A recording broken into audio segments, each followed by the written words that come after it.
If you've been listening along to the podcast in real time, you're probably realizing that we've been focusing on obstetric fistula since the beginning of December, aka the last 2 weeks of the podcast.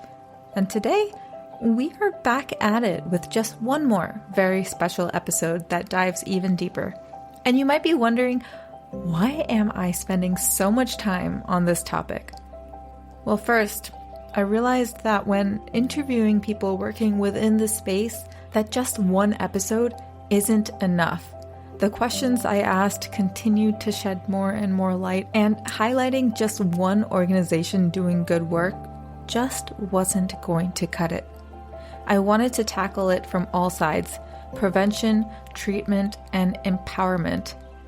The first part, episode 38, answers the very simple question, what is obstetric fistula? Look, a year or two ago, I had absolutely no idea what this devastating condition was or meant for the women living with it. If you don't know what obstetric fistula is, go back and listen to this episode first. That's episode 38, What is obstetric fistula? The second part, episode 39, discusses how Fistula Foundation is serving women through surgical treatment of fistula. We talk about what these surgeries look like, how the foundation is working with communities in need to build trust, how they direct women to the proper point of care, and how they've built a growing network of dedicated surgeons to serve these women. It's remarkable, to say the least. And in this episode, I'm featuring an organization called Hope for Our Sisters, an organization that not only provides treatment services, but puts a clear emphasis on prevention and empowerment. What if there was a world where no woman had to experience the harrowing consequences of obstetric fistula? What if there was a way to prevent this condition from ever happening? This is what our guests Brooke Sulahian and Cara Brooke's vision is for the future. And so before we dive in, here's a little about Brooke and Cara. Following a successful 13-year career in human resources and 4 years as a stay-at-home mom, Brooke's eyes were opened to the suffering and injustice that afflict her brothers and sisters around the world. This occurred in June of 2010 after reading The Hole in Our Gospel by Richard Stearns and Half the Sky by Nicholas Kristof and Cheryl Wudunn. The plight of women and girls living on the margins of life captured her heart. She was specifically struck by the stories of women and girls who lacked access to medical care and suffered from or were at risk for fistula. As a result, she co-founded a volunteer group in October of 2010, which led to the founding of Hope for Our Sisters, Incorporated, in January of 2012. She is driven by her belief in the inherent value of each person and her hope that women and girls around the world will one day be fully cherished and valued by their families and communities. Brooke believes our sisters have the ability to change the world. She currently lives in the Boston area with her husband and 2 children. Cara is a registered nurse who specializes in neonatal intensive care. She's worked in several low and middle income countries for up to 6 months at a time. She was first exposed to the tragedies of obstetric and traumatic fistulas when serving with mercy ships in Madagascar in 2015. Upon meeting Brooke at the Women's Gathering in 2016, Cara felt called to join Hope for Our Sisters team and work on behalf of her beautiful sisters suffering from this terrible condition abroad. She has high hopes that with enough global outcry and improvements in healthcare delivery, fistula can be eradicated in our lifetime. She is currently pursuing a certificate in faith and higher education through Calvin University, where she serves as an adjunct instructor in the graduate public health program. Just a forewarning, this episode might make you cry. Happy tears, that is. My name is Hetal Daman, and this is the Global Health Pursuit.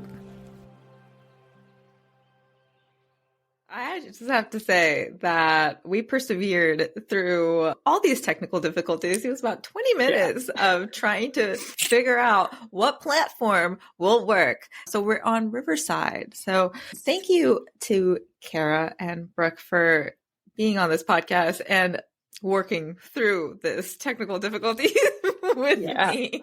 Yes, no worries. No worries. No worries. I just want to say again, thank you for coming on to the podcast. And thank you, Cara, for reaching out to speak about this really, really important topic.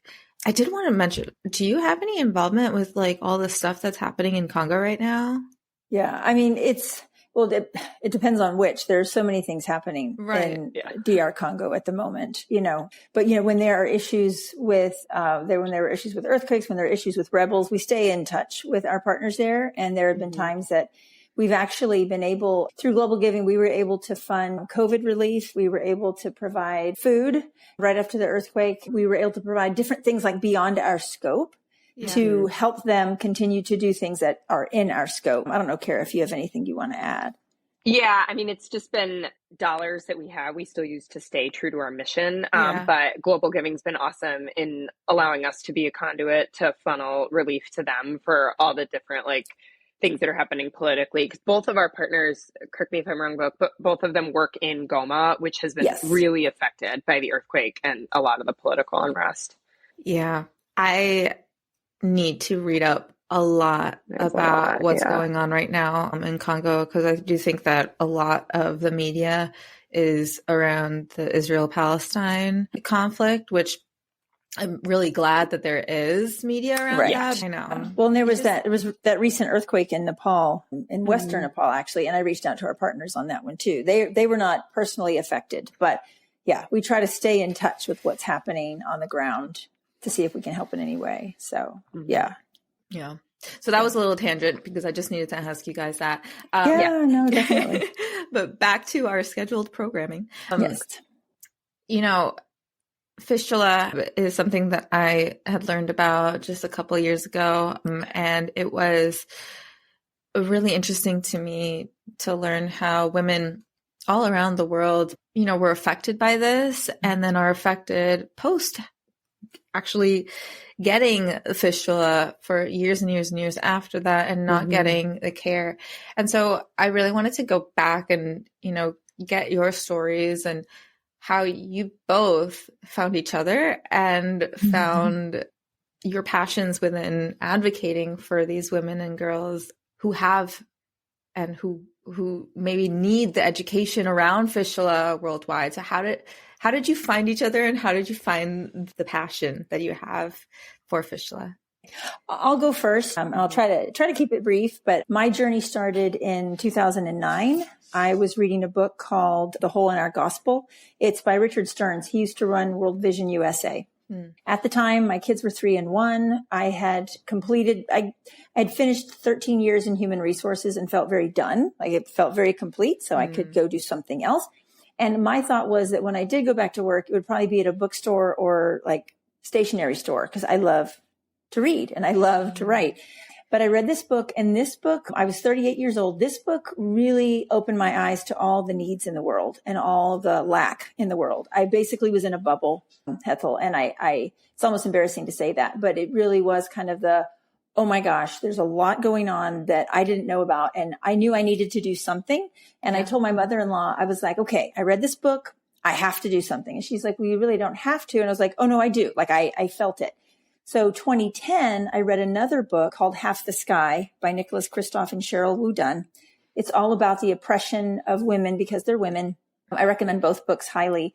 So at this point, the kids are 4 and 2. I got both books through my church. And this book was my introduction to maternal mortality, which is death in childbirth. My side story right now as well at this time was that I think after reading The Hole in Our Gospel and wondering what I was going to do, I kept wondering what I would have done if I'd been alive during the women's suffrage movement in America. I don't know why that one popped up, but it did. And so my question was always, would I have been at the front lines? Would I have been against it? Would I have been in it? And so when you read a book like Half the Sky, there are so many legitimate needs out there. It's like, where do I start? Yeah. And so, so from my perspective, that just paralyzes people too. Like there's so many needs and you're just like, I don't know what to do because there's totally what do I pick. Yeah. Right. Totally. So, for me, my course of action was to pray. And I basically took it to God and said, I've read this book. Everything is legit. Everything has needs. What do I do? And felt really led to go back to the section where I had written some notes because it was a library book. I couldn't fold the pages. I couldn't mark it up. And so I reread the maternal mortality section, went for a run. It wasn't audible like you might have like in a movie, but God really impressed upon me that fistula is my suffrage movement. This is what I've been waiting to do. And it was very clear that this was something I was supposed to give my life to, not just write a check, not just maybe watch a video, but really give myself to. And I want to make one quick side note for you. I'm not sure if you and Cara talked about this, but Hope for Our Sisters is a faith-founded 501c3. We're not a Christian organization with the IRS, but I'm doing this work because I feel called by God to do it. Other people on the team are doing this work because of their faith as well. But we also have people on the team who are doing this work simply because they know it's the right thing to do. Mm-hmm. And we will partner with any sister, no matter her beliefs or experiences. We'll partner with any sister who is either suffering from fistula or at risk for fistula. So I just like to kind of get that out there. Yeah, I love that. I grew up Hindu. I would say I'm more like spiritual than like actually religious. But sometimes when we see like nonprofits out there that are like very like Christian focused and stuff, it almost feels like, oh, well, I'm not part of that. So I'm really glad that you said that to kind of like open it up to like everyone who has several different types of beliefs. And it's not just one, Correct. one religion. Correct. But thank you. Yeah. Thank you for that. Yeah. And the last thing I'll share, and it's interesting. I don't know if Cara told you that our first step was becoming Circle of Hope with Fistula Foundation. We actually volunteered with them for a little over a year. And I chose the Fistula Foundation because of the options listed. That was the only organization where I could give myself to it. Mm-hmm. And so we being Mimi Johnson, she's our co-founder, Mimi and I committed to fund 100 surgeries through the Fistula Foundation. And it was during that process of sharing these stories with our friends and reaching out through our church that people started asking about prevention. And I hadn't even thought about it, honestly. Mm-hmm. We focused on treatment because that's what we knew, but people started asking. And so we did some research and we realized that it's 100% preventable. The obstetric fistula is. Mm-hmm. And people were asking so much. We're like, okay, we really felt like this was what we were supposed to do.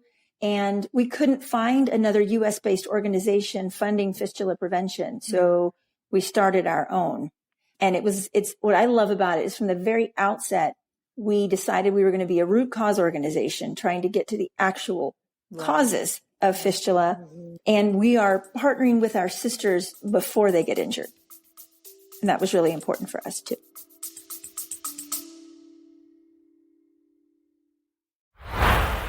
Hey there, I hope you're enjoying this episode. And if you are, would you do me a tiny favor? Show me some love by doing one or more of these three things. A, click the support this podcast link in the description to donate a few dollars toward the production of this podcast. My dream is to do this full time, and your support would mean the world. B, you can write me a review on Apple Podcasts and or rate me on Spotify to give me a boost in the algorithm. Or C, share this episode with someone who would love it just as much as you do. I truly and deeply appreciate you. Let's get back to the episode.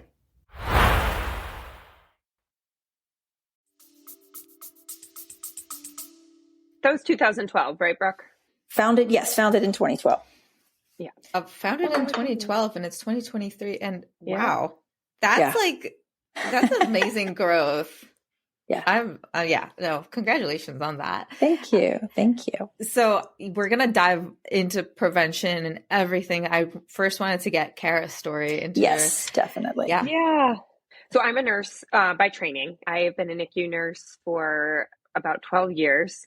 And NICU and women's health are obviously, NICU is neonatal ICU for anyone not familiar, are obviously inextricably linked. And so I'd always known about women's health, but I've never actually worked in women's health. I had always been very interested in medical humanitarian missions, had gone out on a few short-term missions shortly after nursing school. And then in 2015, had an opportunity to go out with Mercy ships. I don't know if you've heard of them, Hethel, but it's a floating hospital for anyone who doesn't know. On a ship, it sails around the coast of Africa, docks in different countries for anywhere from 9 to 10 months at a time, and they provide a range of different free surgeries and services.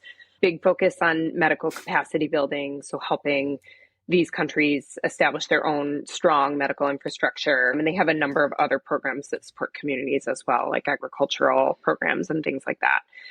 So I had gone out and was assigned to be a pediatric ICU nurse, obviously much more my wheelhouse coming from a NICU.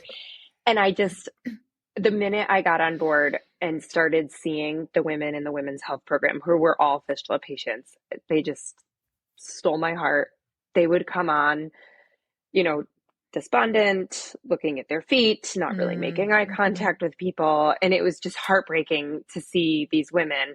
And over their time on the ship, through their surgeries, even the women whose surgeries weren't 100% successful, when they left that ship, they just had this sense of dignity, this sense of worth.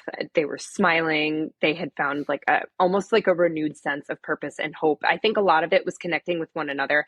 And I think some of it was connecting with people and staff who told them, you're so much more than this disease and this condition. So spent a lot of time down in the women's health, just kind of hanging out in their unit, even though it wasn't where I was assigned. I just enjoyed being down there.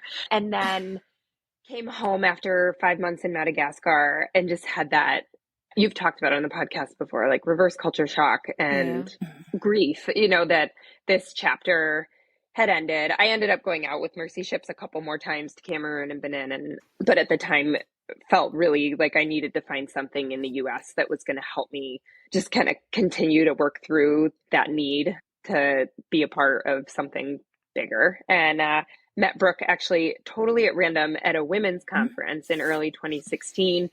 She said, "Have you heard about Fistula?" at her table? And I was like, "Yeah, I have." And got to talking and a beautiful friendship was born. And so it started as a volunteer with Hope for Our Sisters and then joined the board in 2017. So I've been on the board for a little over 6 years. Amazing. I love that. Yeah. And Hethel, I'll say really quickly, to find someone who had heard about fistula was always like finding a diamond in the rough, because a lot of people just didn't know about it. So I was thrilled when she said yes. And I was like, oh my gosh. So, yeah. So on that note, if any of you who are listening, if you're listening to this episode and this is your first episode that you're listening to on the Global Health Pursuit podcast, I just want to quickly ask you, can you just give us a kind of a brief rundown of what fistula is? How does it happen? So I'm a nurse and I'm actually also a professor of public health and wrote my big capstone paper on this. So I love talking about fistula and what it is and how it affects women and how we can prevent it. So fistula is essentially a hole that forms between the soft tissues of a woman's body when we're talking about gynecologic fistula. And once that hole is there, it connects to the bladder and other internal organs, and women can unfortunately leak urine and feces or feces. It's continuous. It's out of their control. So obviously shame that goes along with that. There's a lot of pain. It's obviously uncomfortable and just a really tragic condition. There are 3 different ways that a woman can get a fistula. One is iatrogenic, so essentially a medical error. A woman goes in for a surgery, a cesarean delivery, something like that, and there's some kind of a slip and a hole is formed. The other way is obstetric, which is by far and away the most common. There's some studies that have said that anywhere from, depending on the area, 80 to 100% of fistulas are obstetric in nature. So basically the way that happens is the woman is in labor. We'll get more into kind of the risk factors, but the baby's head, as the woman is in labor, begins to press upon soft tissues, that bone pressing on, ligaments, cartilage, things like that. And when a woman is in obstructed labor, so the baby can't get out, that pressure cuts off blood supply to the tissues. Eventually the tissue dies and a hole will form.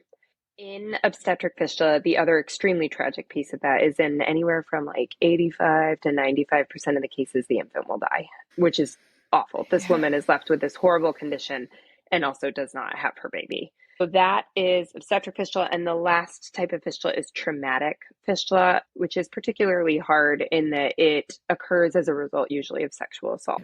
So we tend to see that more in countries where there's political unrest, armed conflict, because sadly, sexual assault is a weapon of war and it's women's bodies become hostage to the situation. So we see more of that in our partner country, DR Congo. There was a study a number of years ago that suggested that as many as 68% of cases of fistula in DR Congo were traumatic in nature, which is brutal. So those are the types of fistulas. We will say that in countries that are more high income, like the US, these are essentially obsolete. We have the technology to relieve obstructed labor. You don't see as much traumatic fistula here. Iatrogenic too. There's just a lot more like training and tech.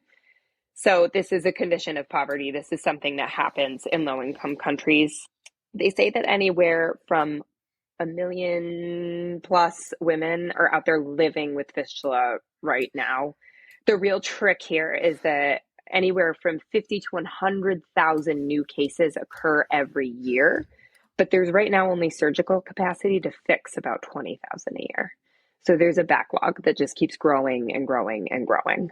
You had mentioned to me the first time that we had a conversation, it was like the number of fistula that will occur is always going to surpass the number of surgeries. Mm-hmm. Correct. Yeah. Okay. So that 20,000, we can do 20,000 surgeries in a year with current surgical capacity in the countries where fistula is most prevalent, but there's 50 to 100,000 new cases happening.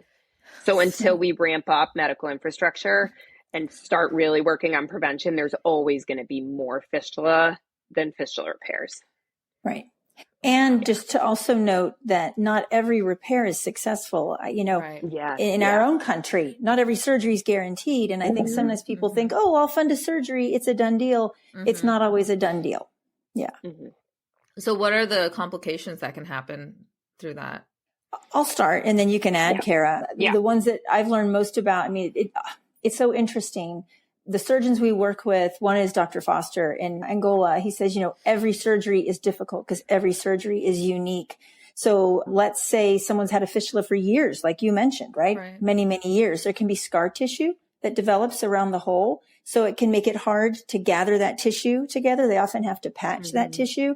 And I remember Dr. Foster said that if you stitch it too tightly, it can tear. Right. If you don't stitch it tightly enough, it will leak. So I'll let Cara chime in as well. That's exactly what I would have said. I think a lot of the success or lack of success is surrounding the nature of the fistula itself and sometimes just the surgeons. If it's a newer surgeon, they may not have the experience of someone like Dr. Foster, who's been doing this for years, and they may take on a more complex fistula than they're really prepared to handle. And then there's scar tissue from that procedure that the next surgeon who comes in to look at it is already kind of working with something that's sort of a little more tricky than it might have been. Right. And I think especially that the hospital in Angola, Central Evangelical Medical Center, where Dr. Foster is, they are also a hospital that receives women maybe after a prior surgery's been attempted. Mm-hmm. And so they say the more times you try, it's less likely to be effective. Mm-hmm. But I do want to, so I'm the constant find hope in the situation. I did want to share though that if it's caught early with fresh fistula, there have been cases at the hospital in Calakembe, Angola, where they have just catheterized the person. Mm-hmm. They just put a catheter in. They don't do surgery. And because the acidic urine is not affecting the area anymore, it can heal. On its own. On its own. Wow. So timing is really important as well. Wow. So I want everyone on this podcast, once you finish listening to this one, I want you to go and listen to the episode that I feature Fistula Foundation, where we dive even further into fistula, the surgeries, all of that really good stuff.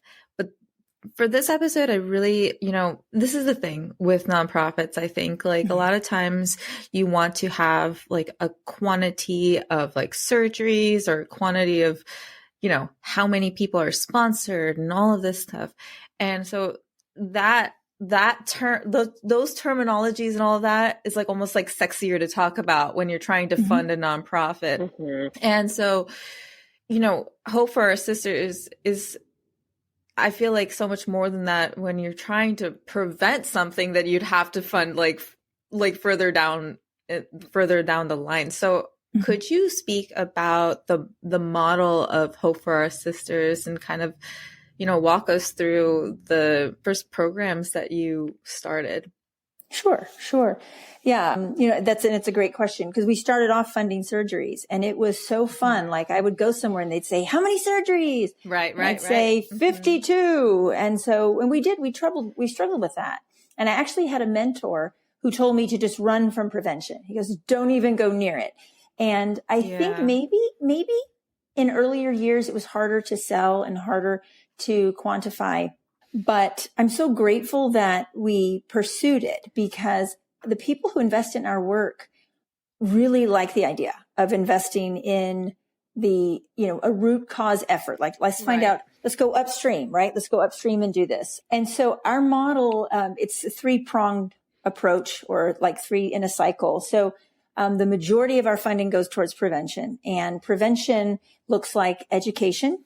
So what is fistula? What causes it? How you prevent it? Timely and quality cesarean birth. We've talked about that. Timely because the baby, as Cara mentioned, the baby will die if the surgery is not early enough. And also timely so the woman doesn't develop the holes, but quality as well. There have been countries where there's been an uptick in the availability of cesareans, but honestly, they're not performed well. And organs are getting stitched together. And so it just needs to be high quality and also informed decision-making. That would fall under prevention.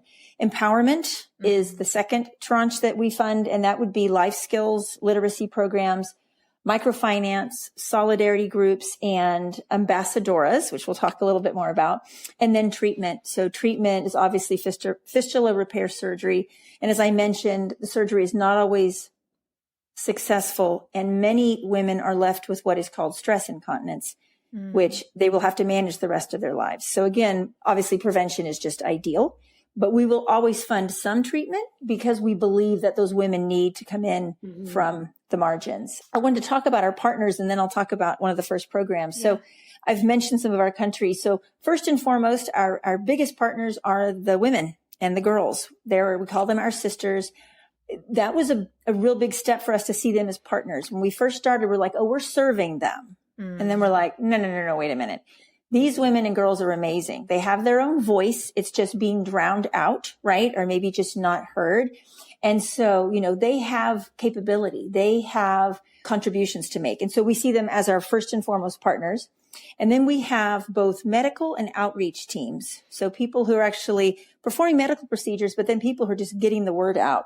We are, as Cara says, we are partner led. So our partners are the experts. So we're not coming in with programs and saying, oh, you need this and that, but like, what do you need? And so we fund the beautiful work that they're doing. And so then our 3 partner countries, I'll start with DR Congo, because Cara mentioned. So we are in DR Congo specifically because of the traumatic fistula. We do not want to leave those sisters out of the mix. And we are partnering with World Relief and the Wellness Clinic through Jericho Road Community Health Center in Buffalo, New York. There we fund all 3 cycles of all 3 areas of our focus. We fund prevention, empowerment, and treatment there. We are also in Angola. So we have 3 partners there as well. We're at CEML, which I mentioned. That's with Dr. Steve Foster. We're with Calakembe Mission Hospital with Dr. Priscilla Cummings. And then we're in the Huambo area, a little more rural, with Petra Jobsa. She's a nurse. And in the country, we also fund all 3 types of care at this time. And then we're also in Nepal, and people are always like, why Nepal? Angola, DR Congo. We're in Nepal because Dr. Shirley Haywood was the first person we found who was doing fistula prevention work. And so we jumped in to fund their work. That's with the International Nepal Fellowship. And we fund mostly prevention, but some empowerment there. And then that's a great segue. One of our first programs, we founded in 2012. And, we were itching to get prevention in all our locations, but we're not going to force that on any of our partners. Right. And so it was 2015. I'm talking with Audrey. Audrey Henderson is a missionary nurse in Lubongo at CEML. I said, what do you need? And she said, we need prevention. And she goes, we have a person. We have Petra from Holland, and Petra's funded. We need a program. And I get goosebumps, but I said, well, oh my gosh. there's a program that's working in Western Nepal. Let me see if Dr. Haywood will share it. And Dr. Haywood was thrilled to share it, sent all the curriculum over, and then we paid to have it contextualized, or sometimes I'll say Angola-sized. And I love that story because, number one, it reminds us that it's the medical teams and the outreach workers who are the experts. But I also love that a program from one country can work at a program in another country, different cultures, because we're all in the same battle here. And it was just so beautiful that they didn't have to recreate the work. They just made it work for Angola. And the prevention program has just been growing exponentially ever since. So very grateful for that. That is amazing. So can either of you kind of talk about, bringing in these women in the very beginning and kind of like educating them and seeing, like, do you like the change in their perspectives around fistula, and kind of like having their eyes opened, being like, oh, wow, like I don't have to live like this for the rest of my life, Yeah. Yeah. Well, one of the stories I was thinking of is one of the women you shared a story about, gosh, and I'm blanking on her name, but the women do show up, gosh, they're in despair. They have been pushed out of their homes. They've been pushed out of their communities. And I guess I'll do it this way. And then maybe Cara can think of a more specific story, but I'll paint a picture for you. When we first went in 2013, I met my first fistula patients, right? I just been reading books. And when you read books, they talk about how awful it is. And then I went there and I met these women, and, fistula is one of the worst birthing injuries in the world. But the women, we discovered as we sat with them, even though they are in despair, there's a strength there. There's a hope there. And so when we came to CEML, we went to the patient village. It's where all patients of any kind wait at the patient village. And when we came there, we met women with fistula, and Celia would laugh with me, but she was the only one. And they were sitting there sometimes for years, just because surgeries aren't always successful. They might have infections, and they were doing nothing, Ethel. And I don't disparage the hospital at all. Our partner hospitals treat these women like priceless gems. But I think they benefited from us seeing it brand new. And my heart just split. And I was like, I knew that, like, we couldn't make them be productive, but I knew they weren't meant to just sit. And so we talked about that before I left, and we really, brainstormed, and I remember the first attempts were tough, because when the hospital staff would try to teach them something, the women would say, I'm unable. And so my prayer for 2 years was, Lord, help them see that they're able. That was it. That was it. So we went 2 years later in 2015, and I met Salome, and Salome was making a basket. Let me see if I can show it. This basket right here. So totally unfinished. Love it. So I see her making this basket, and I'm like, is that a woman with fistula? They're like, yes. I'm like, oh my stars. I am so excited because she's learning something. And so through translators, we told her, I said, if you finish this basket, by the time I get back at the end of the week, I will buy it. And she didn't finish it, but I bought it anyway. And I think all the women there were probably like, what is this crazy American woman doing? She's buying like this unfinished basket. But I bought a basket, and some nurses bought a basket, and the aftercare program was born. And Cara can go into more detail on that later in the call. But I will tell you, I just went in March, and 10 years after my first visit, we show up at the patient village gate, and I had brought two women with me. I brought Andrea and I brought Emma. They'd never been before. And I just expected kind of the more downbeat, more quiet, and even just suffering mode that I'd seen before. And oh my gosh, all the women with fistula met us at the gate singing. Oh. And they sang and danced us all the way to the back. And to see that in 10 years, and and then they danced for us. You're making me cry, man. I know, I'm sorry. This trip was just, it was a trip of Thanksgiving. And I remember I sat there watching these girls who are leaking, who've lost children, who've lost husbands. and they are finding joy. And I remember I told God, I said, I will make a fool of myself for these women if I need to, because they deserve every voice we can elevate, every penny we can send, every bit of prevention we can fund. They deserve it all because they're just that absolutely amazing. So that's my sharing. I'll hand it to Cara. I'm like, I think like something that, maybe you talked about it when you talked to the Fistula Foundation too, but I think it's so important to remember that because of this condition, these women are so ostracized. Right. Their husbands abandon them. Their families will not let them in the house because what's happening is it's dirty. And I think people don't understand it. Sometimes it's regarded as a curse. These are women who will openly say, I have considered ending my life. Yeah. I would rather be dead than live the way that I'm living, because we're talking about countries where community is everything. These aren't people who are living in a place where you're designed to live on your own, and these are also women who are not living in a society where it's typical to not be a mother. And so when that's taken from them, it's, they feel like they've lost everything.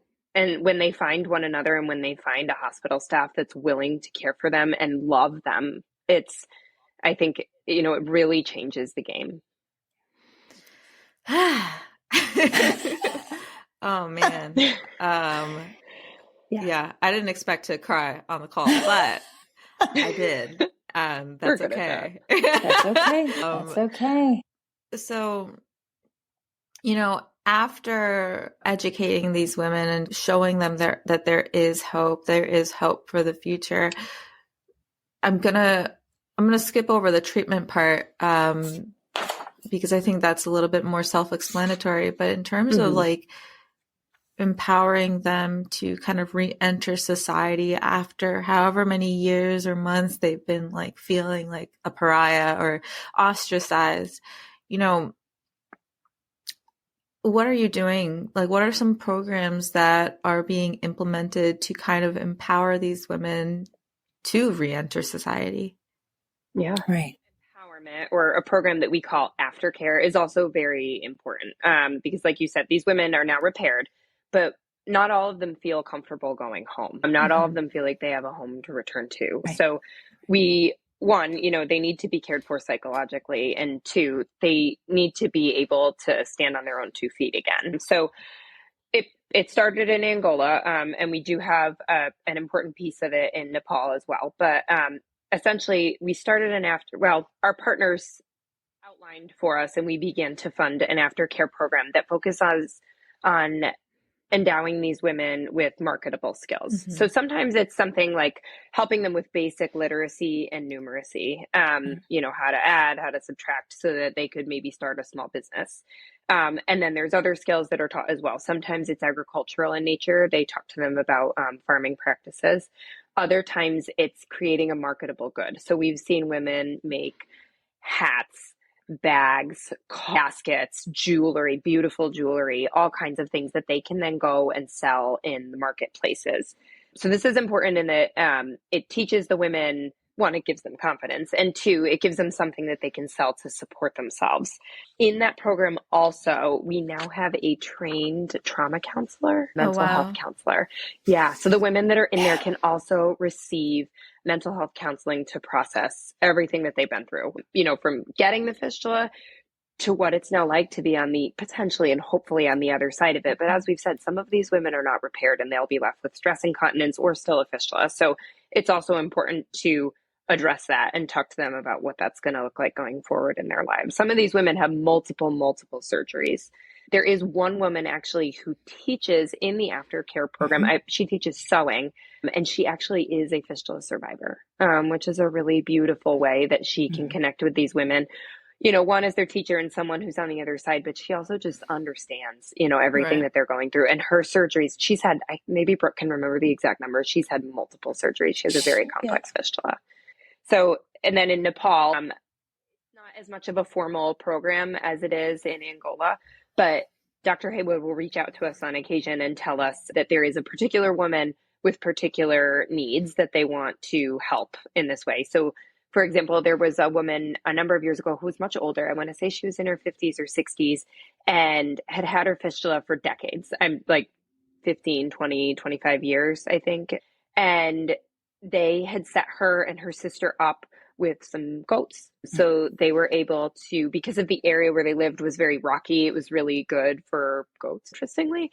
So they now have goats that, one, they can sell the milk, and two, they can breed the goats to sell goats now to make a living. So they've also had women who they've set up with things like a cart so that they can start like a fruit business and things like that. So just making sure that these women aren't just, hey, you're paired, here's your discharge plan, like hit the street, see you in a year. Goodbye. Really setting them up for success. And I think one of my other favorite things before Brooke talks about our SGBV program is a lot of the pieces of aftercare also feed back into prevention, because fistula is a condition of poverty, right? And so these women who go on to be back in community with nieces, with younger women, hopefully with daughters.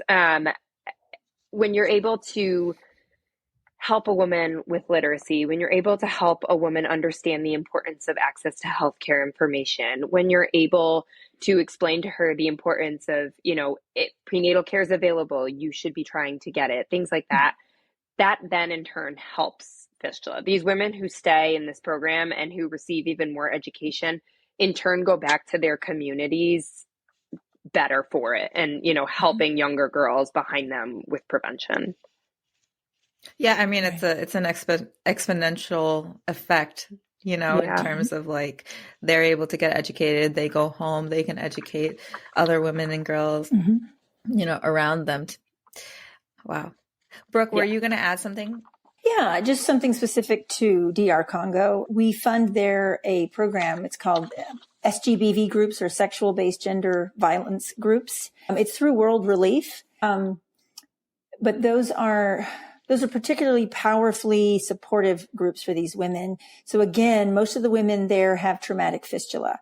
And so when I went there in 2017, I met my first traumatic fistula patients. And first of all, they absolutely blew me away. We were sitting in a church and different people were talking, and I asked one of them to share her story, and they all shared. And these were really hard stories to share, hard stories to hear. But the courage they showed in that, I was so impressed by. And what I love about these groups is they're self-sustaining. So, the church and the hospitals are involved to some extent, but every woman said, well, I was brought here by this woman and by this woman. So they find each other. They find these women in complete despair. They bring them into the group. And as Cara said, when you find others who are going through or have gone through similar situation, you can find hope there. They elect leaders, to lead these groups. And what I love too is these groups, when the women are hopeful enough and healthy enough, they actually go into the schools to talk to the children about ending gender violence. They are working, like Harris said, it's a little more formal, but they're working to create a more beautiful tomorrow by working through the ashes of what they experienced, and they're coming out the other side. So again, I love this group because they find each other and they nurture each other and they find strength in each other. Very powerful. I think that's like the beautiful thing of like the community way of life in these countries. As I mean, like my family's from India, and like whenever we go back to India to visit any distant relatives or whatever, it's like the door is open. Whoever wants to come in, come right in. Let's have some tea, Yes. And it's so different. It's so different here.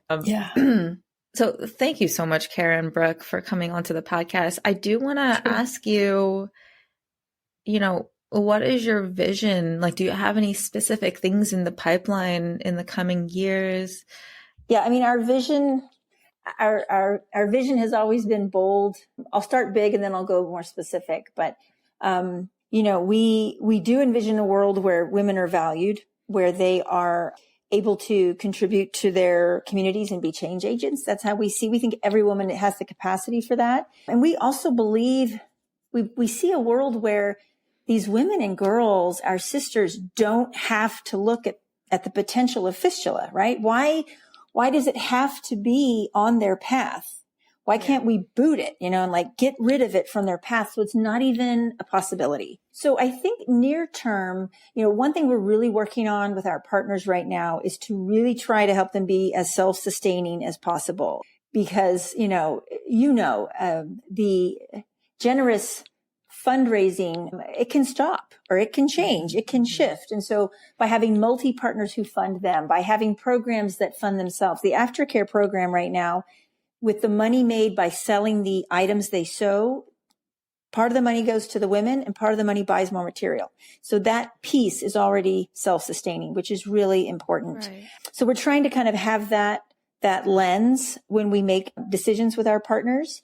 I will also say that about 90% of all of our medical outreach teams right now are local. So they're Angolan, they're Congolese, they're Nepali, which is nothing we created on our own, but it's something we've been so excited to celebrate as it's become more and more local. Our goal is to help these teams reach 75,000 people by 2025. So that would be women, men. You have to educate the men. That's very important. So women, men, children, tribal leaders, health workers, NGO representatives.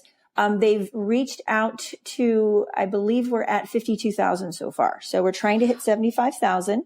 Yes. And then a couple more things. We're looking at, how we shared the prevention from Nepal to Angola. Well, Nepal also has this really amazing program, and these women are called female community health volunteers. They are basically experts in their community. They know every woman who's pregnant and where she is in the stage. And it has been an incredible prevention program for them to identify issues early. So we've actually been in talks with our teams in Angola to say, could something like that work in Angola? So trying to replicate programs where we can, and then connect with people outside of Hope for Our Sisters. We got a woman in Texas found us, which was great, and she wants to start fundraising for us. A Catholic priest in Dublin, Ireland found us. Wow. And he's actually, you should talk to him. He's focused on fistula prevention. Yeah, fistula prevention specifically at the UN level. Wow. So he's like talking UN policy. So I'm just foreseeing other people attacking it from different levels and angles. If we can all come together, we could be so much more powerful as we try to let's just rid the planet of fistula. That would just be a lovely thing. So. Yeah. I mean, the UN goal is to eradicate fistula by 2030. Yeah. And I think Brooke, has touched on this and said it. We feel like in the last few years, there's been a real momentum and attention to this cause. Yeah, it's probably one of the reasons why I actually found out about it just in the last couple of years, because people are talking about it. And then just last question, how can people support your mission, and how can people get involved and get in contact with you? Great question. We have our website, hopeforourSisters.org. We're on Facebook at Hope for Our Sisters Inc. And I post on Instagram some.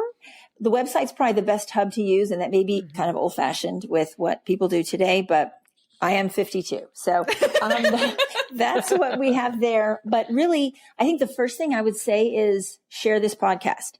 If this has moved your heart, share this with someone, because I bet you they probably don't know about fistula, and you never know what person is going to be moved to do something on behalf of our sisters. So share it, follow us. We have people who volunteer and do our tax returns. They do website updates for us. So they serve us with their skills. They give us marketing advice. You can join our team anywhere in the world, wherever you live. You can join our team and help with events, help reach out to investors. The fourth, like we had tiers, like another tier in, a little bit more of a commitment might be, host an event for us. Again, wherever you are. It can be a wine and cheese night. It can be a casual tea or a book club.